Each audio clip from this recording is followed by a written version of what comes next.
जय हिंद दोस्तों, मैं हेमंत कुमार आप सभी का स्वागत करता हूं रिजल्ट ग्रुप पर। आप लोगों का एकदम बहुत ही खुशी होगी ये जानकर कि एसएससी जेईई की वैकेंसी आ चुकी है। जैसे कि आप लोग बहुत दिनों से इंतजार कर रहे थे, उस इंतजार को खत्म कर दिया गया है। एसएससी जेईई की वैकेंसी आ चुकी है। जी हाँ, एसएससी जेईई की वैकेंसी आ चुकी है और ये फॉर्म आपके 26 जुलाई से भरना स्टार्ट हो जाएंगे और आगे तक बढ़ते रहेंगे। इसके अलावा ये वैकेंसियां अभी आई हैं और इनमें पदों की संख्या लगभग 1300 से ज्यादा है। तो चलिए इसके बारे में हम पूरी चीज जानेंगे। ये नोटिफिकेशन ऑफिशियल आउट हुआ है, उसमें इंपॉर्टेंट डेट्स क्या है, पोस्ट की डिटेल्स क्या है, सिलेक्शन प्रोसेस क्या है और सिलेबस क्या है। तो इसके रिगार्डिंग हम सारी चीजें जानेंगे। तो चलिए चलते हैं हम लोग आगे। तो आप लोगों को ये दिखाई दे रहा होगा किसके, एसएससी जेईई के। तो देखिए एसएससी जेईई का ये नोटिफिकेशन आया है। देखो अभी नोटिफिकेशन की डेट क्या है, 26/7/2023 है। ठीक है, 26/7/2023 है। तो नोटिस आया है और ये क्या, भारत सरकार का। तो देखिए अभी इसके बारे में बात करेंगे। जूनियर इंजीनियर, ठीक है, जूनियर इंजीनियर की वैकेंसीज हैं तो उसमें ये बात की गई है। तो क्या है देखिए, तो सिविल मैकेनिकल इलेक्ट्रिकल एग्जामिनेशन क्या है भाई साहब, सिविल मैकेनिकल इलेक्ट्रिकल के लिए 2023 का। तो देखो फॉर्म ऑनलाइन सबमिशन की डेट कौन सी, ऑनलाइन सबमिशन की डेट 26/7 से है शुरुआत और लास्ट डेट क्या होगी एप्लीकेशन की, जो होगी 16/8, यानी कि 26 जुलाई से शुरू हो रहे हैं और आपके कब 16 अगस्त को ये फॉर्म जाके खत्म हो जाएंगे। तो लगभग इतने दिन चलेंगे। उसके अलावा window for application correction and online payment correction, तो उसके अलावा एक दिन के लिए विंडो और खुलेगी, 1 से 2 दिन के लिए, यानी 17 से 18 के लिए। अगर आपका फॉर्म में दिक्कत हो जाती है, विंडो में करेक्शन के लिए खुलेगी तो उसके चीजों फॉर्म में, या फिर इसका क्या है, टेंटेटिव शेड्यूल ऑफ सीबीटी 1, ठीक है, सीबीटी एग्जामिनेशन पेपर 1 का जो है अक्टूबर बताया जा रहा है। टेंटेटिव डेट, ये कंफर्म डेट नहीं है। टेंटेटिव क्या होती है, एक्सेप्टेड डेट, ठीक है, यहां तक पेपर हो जाएगा। तो चलिए ये इंपॉर्टेंट डेट्स आपको पता चल गई है। 26 को फॉर्म भरे जाएंगे, 16 को बंद होगी डेट, 17-18 में आपके करेक्शन के हैं और टेंटेटिव डेट कब बताई जा रही है पहले एग्जाम्स की, वो कब बताई जा रही है आपकी, अक्टूबर। तो चलिए यहां बात करते हैं और क्या है। देखिए तो ये आपकी अलग अलग है, देखिए अलग अलग वैकेंसीज आई हैं। तो आपका देखो अलग अलग तरीके से ये है, तो ये अलग अलग आई हैं। देखो civil mechanical electric organisation officer the government of India, the post are group B, ठीक है, कौन सी है आपकी, ग्रुप बी की पोस्ट हैं। Non gazetted non ministerial in the level 6, तो 35,400 से 1,12,400 रुपये। पे मैट्रिक्स क्या है, 7 सेंट्रल पे कमीशन होगा। तो ये चीज बात बताई गई है। तो इसके अंदर देखो detail of essential education qualification, तो ये सारी चीजें। तो देखो बीआरओ जेईसी, देखो जेईसी का मतलब क्या होता है, जहाँ सी आ जाए वहाँ सिविल, जहाँ ई आ जाए इलेक्ट्रिकल, यहाँ एम आ जाए, जेई के साथ में सी आ जाएगी तो सिविल, ई आ जाएगी तो इलेक्ट्रिकल, एम आ जाएगी तो मैकेनिकल। तो इसके लिए क्या क्या है, देखो बीआरओ में जो वैकेंसी निकली है उसमें क्या है, जो आपके डिग्री होगी बीटेक या फिर बी जो डिग्री होगी, तो वो डिग्री यहाँ पे 3 ईयर डिप्लोमा, ठीक है, पॉलिटेक्निक डिप्लोमा होगा, 3 ईयर डिप्लोमा किसी से, यहाँ पे 2 year working experience in planning execution maintenance of civil engineering. तो ये भी है आपका। और आपकी एज लिमिट कितनी होनी चाहिए, अप टू 30। तो ये एक जनरल कैंडिडेट की एज है। तो उसके अलावा जो रिजर्वेशन है या फिर रिलैक्सेशन है वो अलग से आपको मिलेगा। तो ये चीजें आपको समझ में आई, बीआरओ का ये है। तो अदर की देखिए, तो जे सी और एम में क्या है, डिग्री इन इलेक्ट्रिकल और मैकेनिकल, और यहाँ पे 3 ईयर डिप्लोमा और 30 ईयर सेम वही है, यहाँ पे 2 ईयर एक्सपीरियंस, ठीक है। तो बीआरओ में ये जे ई सी ई और एम तीनों में सेम है लगभग, बस उसका वो बदल जाता है। अब देखो यार सीपीडब्ल्यूडी की क्या है, सीपीडब्ल्यूडी में क्या है आपका, ये दिखाई दे रही होगी सीपीडब्ल्यूडी में। तो सीपीडब्ल्यूडी की वैकेंसियों में आपको दिखाई दे रहा होगा सीपीडब्ल्यूडी में क्या है, तो जेईसी है, जेईई क्या, diploma in civil engineer recognise from university या इंस्टीट्यूट, डिप्लोमा इन इलेक्ट्रिकल और mechanical engineering from the recognise university. तो दोनों में क्या है, सीपीडब्ल्यूडी में आपकी 32 ईयर एज है आपकी। और देखिए इसके अंदर क्या है, आप लोग फॉर्म भर सकते हैं, ठीक है। तो सबसे बड़ी बात क्या है, जो बीआरओ में डिग्री अलाउड थी, इसमें डिग्री अलाउड नहीं है। तो इसके अलावा आप लोगों को यहाँ से पता चल जाएगा।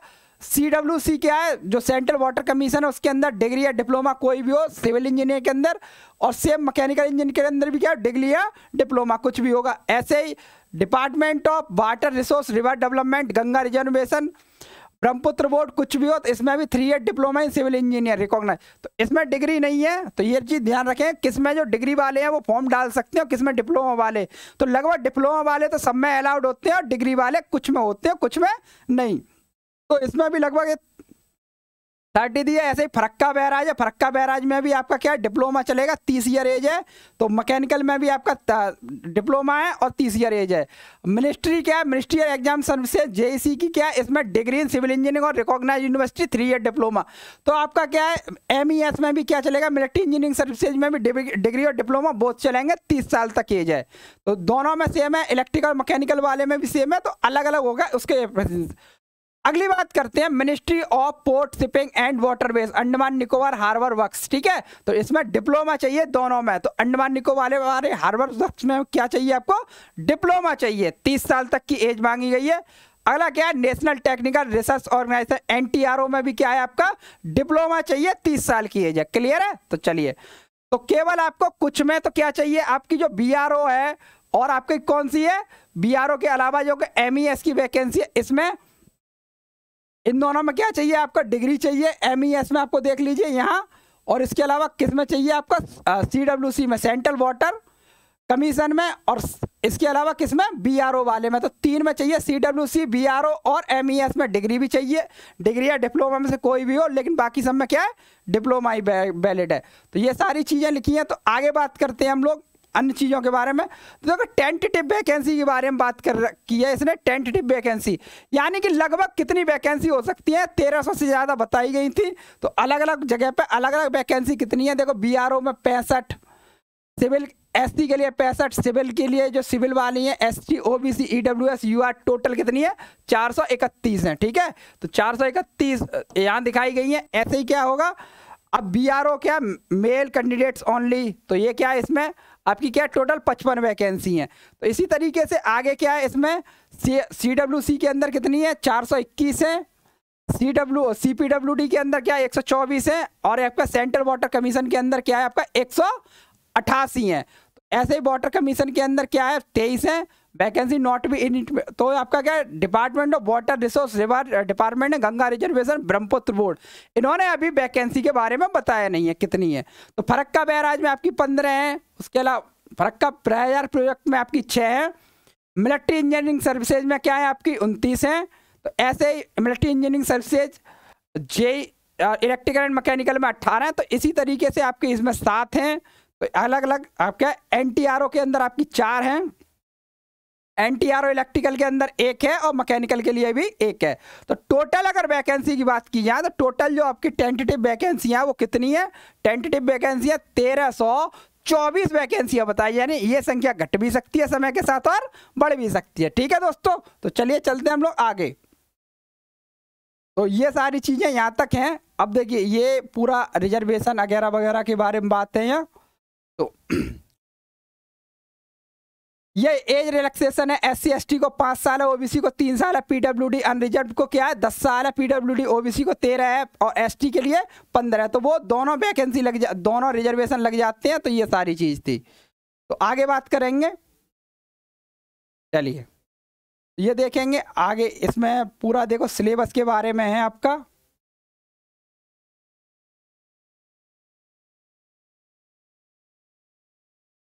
तो इसमें सिलेबस के बारे में बताया जाएगा, पेपर कौन कौन से होते हैं और कहाँ कहाँ। ये देखो एग्जाम सेंटर्स हैं आपके, अलग अलग जोन के हिसाब से एग्जाम सेंटर्स दिए गए हैं। तो एग्जाम सेंटर्स आपको आराम से भर लेंगे अपने हिसाब से, कौन सा एग्जाम सेंटर भरना है हम लोगों को। हाँ जी, तो देखो एग्जाम के बारे में बात की गई है इसके अंदर। तो एग्जाम क्या है, देखो यहाँ बात करेंगे एग्जाम के बारे में। हमारी बात की देखो स्कीम ऑफ एग्जामिनेशन। ठीक है, तो एग्जामिनेशन की स्कीम कैसे होगी ये बात की गई है इसके अंदर। तो बात करेंगे हम लोग स्कीम ऑफ एग्जामिनेशन क्या है। ठीक है, तो इसके अंदर अगर बात की जाए तो क्या चीज़ है, तो ये चीज़ बात की गई है। अब देखो कंप्यूटर, ये पेपर 1 होगा, पेपर 2 होगा। देखो पेपर 1 होगा, पेपर 2 होगा। पेपर 2 के अलावा जो कैंडिडेट होंगे फिर DV के लिए जाएंगे, फाइनल सिलेक्शन होगा। तो आपका क्या पेपर 1 के बारे में बात की गई है यहाँ। पेपर 1 तो CBT बेस्ड होगा एग्जाम। तो इसमें क्या है 2 फेज होंगे। तो इसी के अंदर तो 1 दिखाया जा रहा है, 2 और 3। तो 1 में क्या होगा, जनरल इंटेलिजेंस और रीजनिंग। ठीक है, रीजनिंग वाला पार्ट होगा यहाँ। और फिर पे जनरल अवेयरनेस जीके वाला होगा। फिर क्या आपका जो आपका इससे रिलेटेड होती हैं सारी चीज़ें पेपर 1 से। देखो आपके जैसे सिविल इंजीनियर पार्ट ए में क्या सिविल और स्ट्रक्चर के लिए, पार्ट बी क्या आपका इलेक्ट्रिकल के लिए, पार्ट सी क्या आपका जो है मैकेनिकल इंजीनियरिंग के लिए जो उसकी जानकारी होती है। तो पहले पेपर में क्या होगा आपके देखो 50-50 क्वेश्चन आएंगे इसके। तो 50 क्वेश्चन आएंगे 50 नंबर के, 50 क्वेश्चन 50 नंबर, 100 क्वेश्चन 100 नंबर के, यानी कि टोटल आएंगे 200 क्वेश्चन और 200 ही नंबर होंगे, यानी कि 100 क्वेश्चन होंगे आपके जो टेक्निकल एग्जाम टेक्निकल पेपर होता है उसका, और 100 होंगे आपके नॉन टेक के पेपर। और इसके लिए 2 घंटे का समय दिया जाएगा, 200 क्वेश्चन के लिए 2 घंटे का। और जो आपके अलग कैंडिडेट होते हैं जैसे स्क्राइब जिनको क्या चाहिए लेखक चाहिए होता है, जो मतलब फिजिकल हैंडीक्राफ्ट कैंडिडेट होते हैं उनके लिए 2 घंटे 40 मिनट। तो आपको ये समझ में पेपर 2 में क्या होता है। देखिए पेपर 2 की बात करेंगे तो पेपर 2 में सिर्फ और सिर्फ क्या आती है, टेक्निकल सब्जेक्ट आती हैं। पेपर 2 में आपका देखो क्या पार्ट 1, पार्ट बी और पार्ट सी। तो ये होगा आपका, ये भी 2 घंटे का एग्जाम होगा। 100 क्वेश्चन आएंगे, 300 नंबर के होंगे, ठीक है। तो ये सारी चीजें आपको यहां तक समझ में आ गई होंगी क्या है, ठीक है। तो ये चीज आपको समझ में आ गई होंगी क्या है ये, ठीक है। तो चलिए हम लोग इसके बारे में देखो पेपर 2 में आपको पता चल गया 100 क्वेश्चन होंगे 300 नंबर। पेपर 1 में क्या होगा 200 क्वेश्चन 200 नंबर के, उसमें नॉन टेक का भी 100 नंबर का हिस्सा होगा, टेक का भी 100 नंबर का। तो इन दोनों पास होने के बाद आपकी क्या बनेगी, पूरी तरीके से डिटेल बनेगी। क्या बनेगी, आपकी मेरिट बनेगी और आपका डीबी के लिए जाओगे, डीबी से होने के बाद आपका सिलेक्शन हो जाएगा। अब देखो सिलेबस की बात कर लेते हैं। देखो अलग अलग सिलेबस है, जो आपका इंटरेक्टिव सिलेबस है। देखो पेपर 1 के लिए क्या है आपका रीजनिंग वाला सिलेबस है, ठीक है। जनरल अवेयर्स का ये सिलेबस दिया है, तो इसमें वही normal history, geography, polity, economics, current affairs और स्टैटिक जीके का पार्ट आता है। रीजनिंग में जो नॉर्मल आपकी होती है एनालॉजी, सिमिलरिटीज, डिफरेंस, स्पेसेस, तो नॉर्मल जो प्रॉब्लम सॉल्विंग होती है वो प्रॉब्लम सॉल्विंग होती है, ठीक है। तो चलिए आगे बात करते हैं देखो इंजीनियरिंग का। तो अब पार्ट 1 का है, देखो पहले पेपर की बात करेंगे तो पहले पेपर में ये आपका इस तरीके का आएगा। तो इसमें metrological estimating, costing and valuation, surveying, soil mechanics, hydraulics और इरिगेशन इंजीनियरिंग, तो जितने भी डिप्लोमा के अंदर आपके सब्जेक्ट्स होते हैं उसका ओवरव्यू होगा इसके अंदर, ठीक है।